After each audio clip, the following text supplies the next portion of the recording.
Bonsoir. Oui, c'est vrai que le titre peut vous paraître bizarre, mais je préfère vous prévenir qu'il s'agit d'une petite vidéo en réflexion personnelle. Est-ce qu'on peut considérer cette vidéo comme une remise en question? Ça dépend de votre vision, mais je dirais oui. Car vous savez, il y a beaucoup de personnes, quand vous voyez mon contenu et quand vous voyez l'état de l'espace commentaire, vous vous posez beaucoup de questions. Pourquoi une telle différence entre la vision de certaines personnes et la qualité de mes ASMR? Mais j'aimerais revenir en détail sur ce petit ce détail assez important. En effet, il y a une phrase qui revient souvent dans ma tête, et plus en ce moment vous allez comprendre.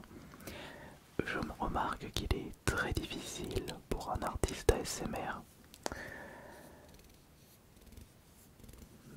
d'être connu, d'être populaire. Ou je pourrais carrément dire, il est difficile tout court d'être un artiste ASMR quand on est un peu trop excentrique. Et c'est mon cas actuellement, mais ça depuis le début. C'est d'ailleurs pour ça que j'ai eu beaucoup de mal à me faire une place dans le milieu de l'ASMR. Je ne sais pas si vous serez d'accord avec ça, mais les meilleurs artistes ASMR sont les plus discrets. Discrets sur les réseaux sociaux, discrets par rapport à leur vie privée et à ce qu'ils disent, à ce qu'ils partagent. Je dirais même que l'artiste ASMR idéal serait celui qui ne dit rien et qui ne possède pas d'autres réseaux sociaux.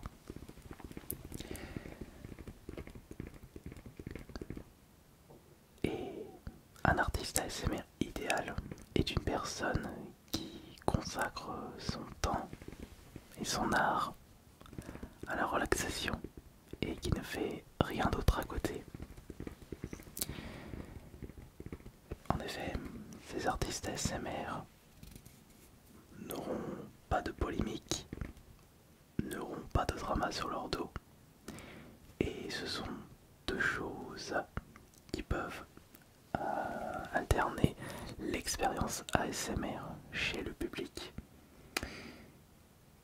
Vous serez peut-être pas d'accord avec moi, mais j'ai remarqué que lorsque certaines personnes sont au courant de tout ce qui se passe par rapport à moi et qui n'a pas de rapport avec mes créations ASMR, quand vous êtes au courant de ça, votre expérience peut être alternée et peut-être de moins bonne qualité, car justement, quand on regarde un artiste ASMR, on aime bien quand cet artiste est professionnel, sérieux à 100%, puisque cela nous rassure et on ne s'attendra pas à de mauvaises surprises de sa part. Le petit souci avec moi, c'est que, étant donné mon parcours assez chaotique sur les réseaux sociaux, ce que je propose sur mes autres chaînes, mes autres créations qui peuvent être extrêmement bizarres, je suis malheureusement une personnalité publique qui se fait souvent attaquer par des vidéastes, des youtubeurs recherchant le buzz rapide, quitte à raconter n'importe quoi, utiliser des accusations sans preuve ou carrément sortis de leur contexte. C'est le milieu... Enfin, ce sont les règles du jeu sur les réseaux sociaux et sur YouTube. Quand vous commencez à être connu, des personnes essaieront de vous attaquer. Mais si vous êtes un artiste ASMR hyper discret, on ne pourra pas vous attaquer. Sauf que de mon côté, je ne suis pas un artiste ASMR discret. Je suis quelqu'un d'excentrique, mais également une personne maladroite. Mon côté excentrique, vous l'avez certainement dû le remarquer avec certaines vidéos ASMR. Même si je prends de moins en moins de risques et que je reste un petit peu trop sur ma zone de confort. Car malheureusement, quand on est un peu trop excentrique, ça ne peut pas vraiment plaire. Et surtout, comme l'ASMR est quelque chose de pointilleux, il faut faire très attention quand on sort des sentiers. Il y a aussi le fait que je ne suis pas une personne totalement lisse et sérieuse à 100%. Alors par contre, cette chaîne ASMR, c'est un petit peu l'unique endroit en ce qui me concerne où je me comporte, enfin où j'essaye de me comporter de la façon la plus sérieuse, la plus calme et la plus professionnelle possible. Et j'essaye de faire attention aux moindres détails jusqu'à tourner des vidéos à des heures précises. Je fais également attention à tous les bruits nuisibles qui peuvent apparaître. Je fais en sorte que l'expérience ASMR sur Ace Minotaur soit la plus parfaite. Un petit peu mon côté perfectionniste. Mais ça ne fait pas partie de ma personnalité tout ça.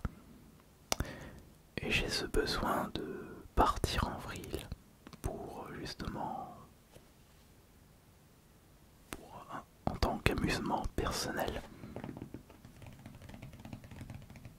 C'est-à-dire que quand vous voyez certains de mes mèmes ou certains passages de précédents lives où je ne chuchote pas du tout, vous remarquerez une toute autre personne. Et je suis d'accord que cela peut alterner votre expérience ASMR. Quand vous regardez des artistes ASMR, vous n'avez pas envie de voir quelqu'un se retrouvant au milieu de polémiques, au milieu de drama, car vous pouvez perdre cette confiance que vous accordez. Mais malheureusement, certaines de mes actions, de mes maladresses, ont poussé des gens à tenter de me détruire. Enfin, ont poussé des personnes voulant me détruire pour du buzz, pour des vues et pour de l'argent. Et justement, dans les commentaires, vous pouvez remarquer des personnes pointant du doigt ce genre de comportement. Mais finalement, quand j'étais en train de repenser à tout mon parcours ASMR, et j'aurais bien voulu un jour me consacrer à 100% dans l'ASMR, ne plus faire de live, enfin je fais plus de live en ce moment, ne pas m'occuper de plusieurs chaînes en même temps, oublier tous les réseaux sociaux et me consacrer uniquement à YouTube, un seul réseau social avec mon contenu ASMR. Et puis c'est tout. Pas de réponse inutile. Juste uploader des vidéos et utiliser mon d'esprit créatif pour vous proposer la meilleure expérience possible. Sauf que c'est un très grand risque si je décide de me consacrer à 100% à la l'ASMR. On ne sait pas comment sera fait demain. Mais peut-être que l'ASMR ne fonctionnera plus, ce que j'en doute fortement. Peut-être que vous serez lassé de mon contenu ASMR, mais là aussi j'en doute parce que ça fait 10 ans que je vous propose de l'ASMR et vous êtes toujours là.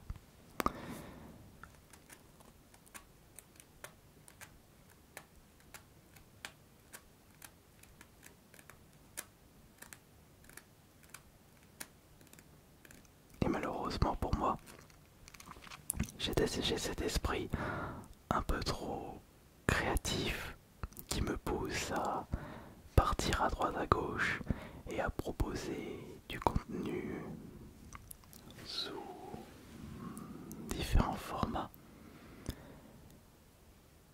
Là j'ai fini d'écrire mon 3e livre, j'ai envie de faire de la musique. J'aime bien donner mon avis sans dire des conneries sur les réseaux sociaux, partager ma passion du jeu vidéo, de la cuisine. Si demain je décide de faire uniquement du contenu ASMR et à 100%, et j'ai peur d'avoir ce manque de créativité et de rester dans une bulle. Et comme je suis quelqu'un qui n'aime pas mettre tous les œufs dans le même panier, voilà pourquoi j'aime bien être sur plusieurs domaines différents en rapport avec mes passions. Mais une partie de moi me dit que je voudrais une vie sans drama, sans polémique, une vie internet la plus tranquille possible, avec juste du contenu ASMR. Pas de contenu bizarre sur d'autres chaînes, pas de creepypasta comme j'ai pu le faire récemment, pas de posts inutiles, des choses qui peuvent alterner votre expérience ASMR sur cette chaîne. Mais il y a un détail que je ne vous avais jamais dit. C'est justement toutes ces attaques, tous ces rabaissements que je subis quotidiennement, qui me permettent de me sortir, me motiver et qui me permettent de ne pas rester dans ma zone de confort et qui me poussent à continuer. Et ça me pousse à me surpasser, à réussir mes objectifs. C'est également la peur que j'ai, comme si je recherchais indirectement le drama pour justement continuer à me surpasser. Je me demande si c'est vraiment une bonne idée aujourd'hui, sachant que je vais bientôt avoir 38 ans, d'arrêter toutes mes bêtises, toutes mes vidéos inutiles et de me consacrer à 100% à l'ASMR et de mettre de côté toute ma personnalité excentrique et devenir sérieux à 100% et de ne pas m'occuper des autres réseaux sociaux comme par exemple Twitter, ne plus rien faire sur TikTok ni même sur Instagram, juste cette chaîne ASMR, AS Minotaur.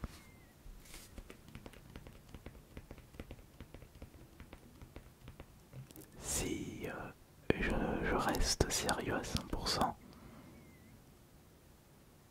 les gens ne pourront plus m'attaquer sur quoi que ce soit, peut-être sur des erreurs du passé. Ou peut-être que qu'on m'attaquera tout le temps sur n'importe quoi. Car justement, j'ai une personnalité qui peut énerver, une personnalité qui peut donner beaucoup de vues aux personnes souhaitant m'attaquer. Mais c'est extrêmement dommage de voir ça et de voir des gens donner du crédit à ce genre de vidéastes toxiques. Car ces personnes-là ne voudraient pas être au milieu de faux dramas.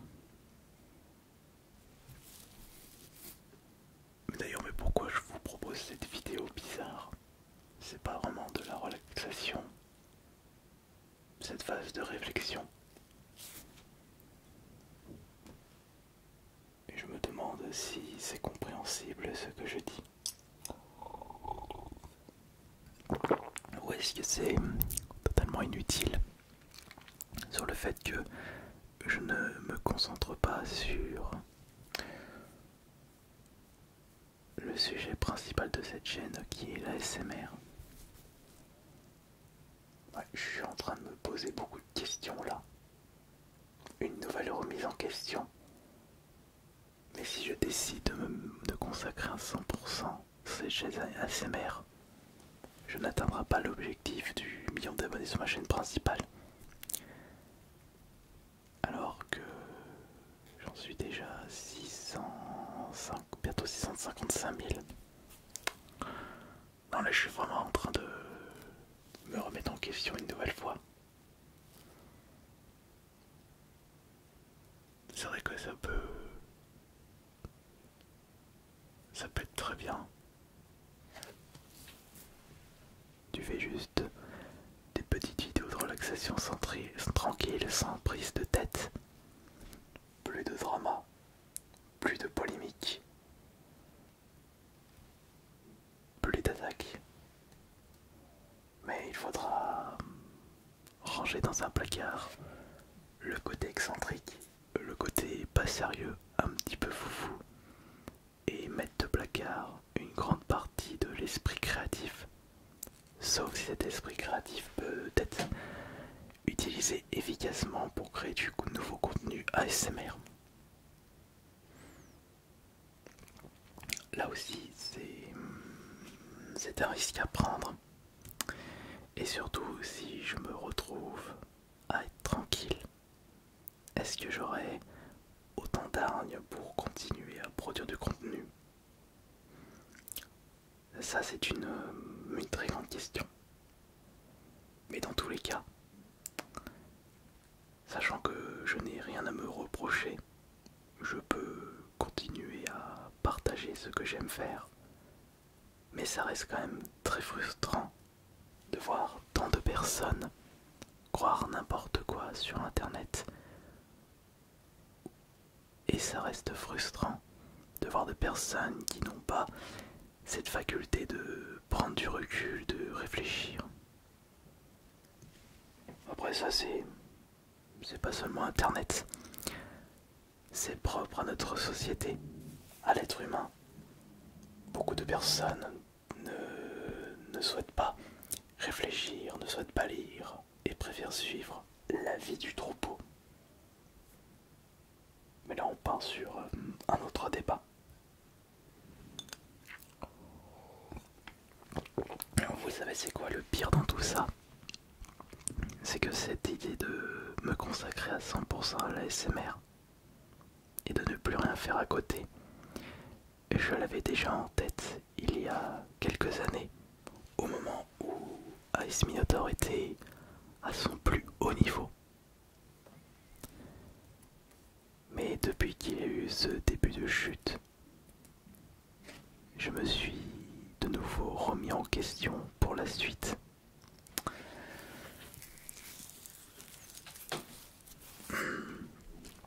C'est vrai que si je ne faisais que de la l'ASMR, que je ne dirais rien sur les réseaux sociaux, et que je ne serais pas maladroit pas eu tous ces dramas et toutes ces polémiques. Mais est-ce que j'aurais eu la pub nécessaire pour continuer à faire monter cette chaîne? Impossible de répondre à cette question. Mais ce qui est sûr, c'est que je continuerai à vous proposer de l'ASMR. Puisque c'est mon côté sérieux qui est mis à l'œuvre. Et puis j'aime bien ces vidéos de relaxation. J'aime bien vous relaxer. Ça fait déjà plus de 10 ans. Et je me demande si je continuerai à vous proposer de l'ASMR quand j'aurai 70-80 ans. Comme si je deviendrais le papy ASMR de YouTube. Ça me plairait ça.